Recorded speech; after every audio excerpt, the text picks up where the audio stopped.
Good evening, ladies and gentlemen. This is your ticker guy's birth certificate update version 2. Well, thank you very much for all the hate mail. I appreciate it. Thank you for calling me a racist. That's one of the most wonderful things that you can say to somebody. Of course, there is a problem with this. You actually have to be able to produce evidence that somebody is a racist in order to honestly call them a racist. I want to start here with this posting. This is from 2008, 11:03 at 9:59 in the morning. And you can go read this by looking at before you vote, read this, or just put this line into your web browser right here, and you'll bring it up. Read the entire post. I think it's worthwhile. But I'm going to just go down here and spend just 30 seconds showing you this one line right here. For the first time in my adult life, tomorrow I will cast a vote for a Democrat, Barack Obama, and I strongly urge others to do so as well.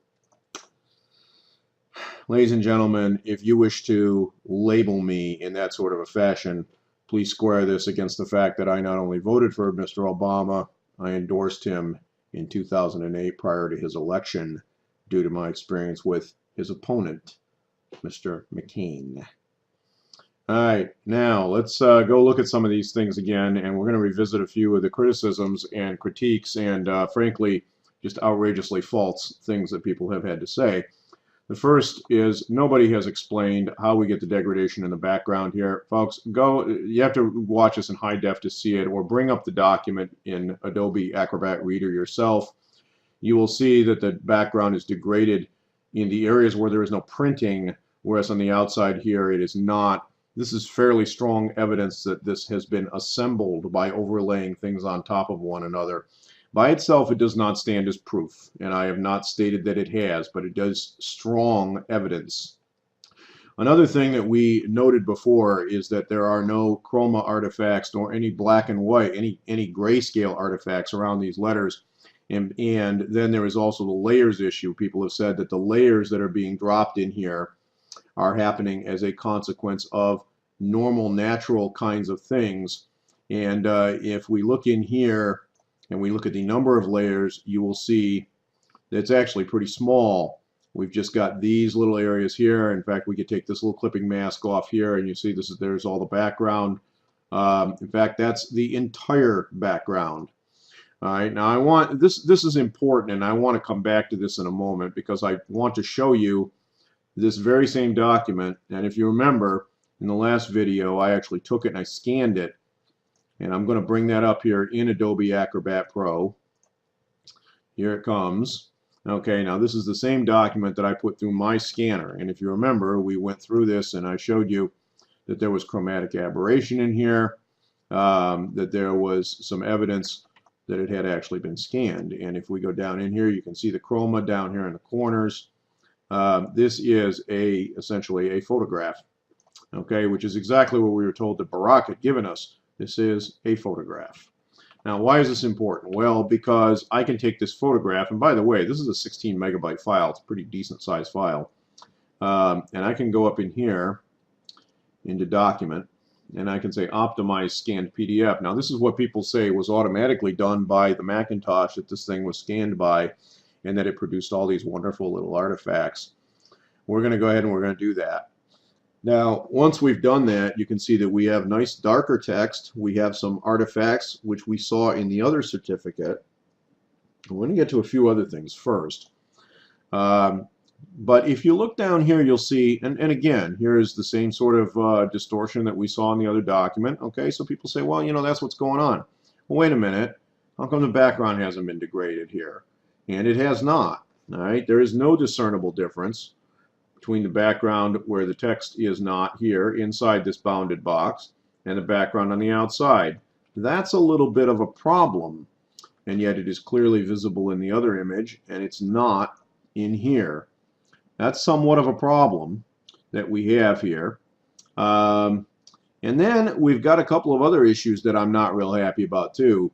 And the most important of these, we're going to go ahead and we're going to save this off, and we're going to save this to bc2.pdf. Okay, and this is after we've done all of this manipulation.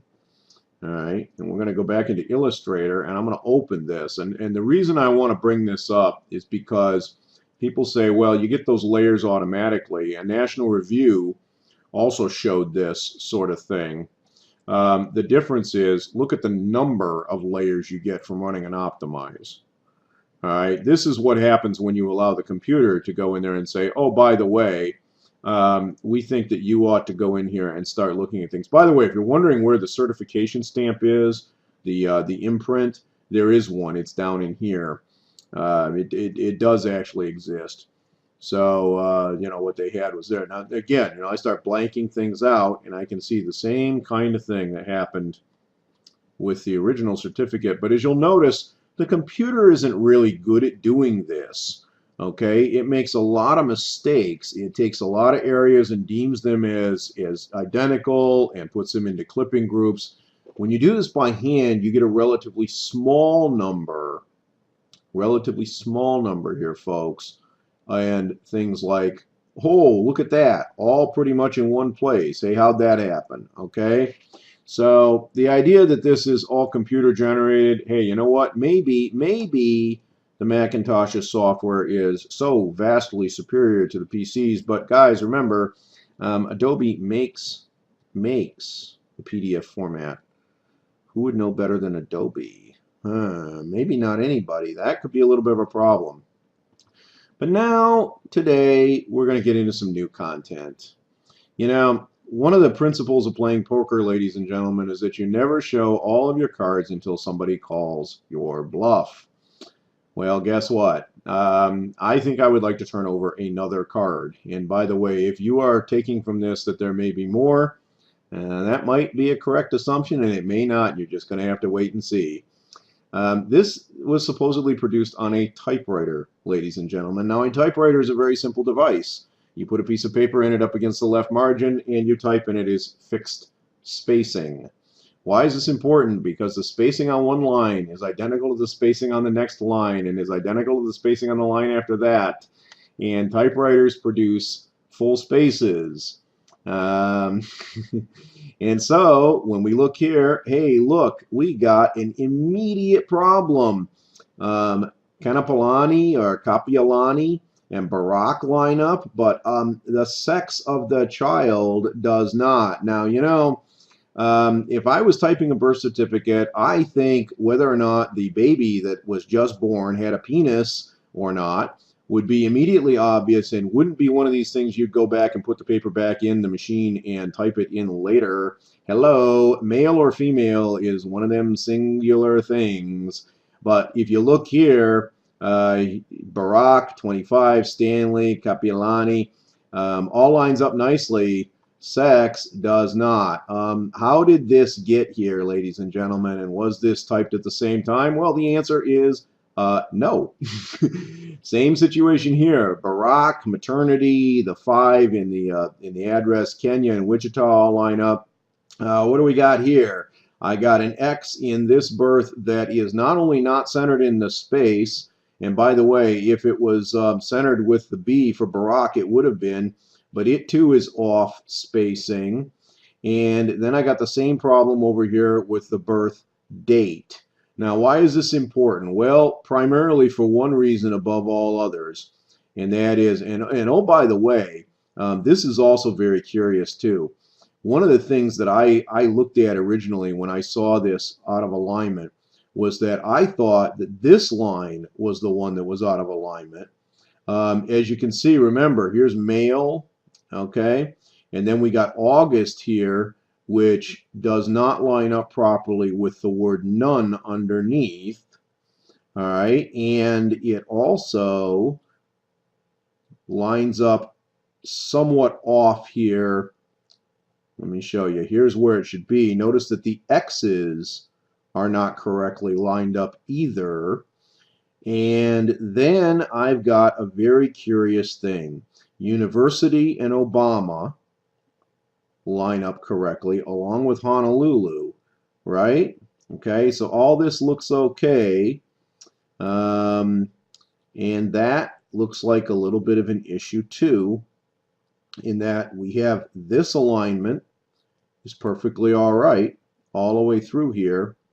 And yet, how is that when this line, along with this are all in the same line of text typed at the same time? Or are they? Apparently not.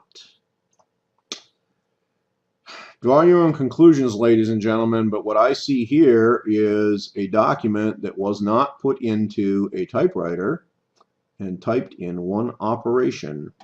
Does this prove that somebody tampered with it?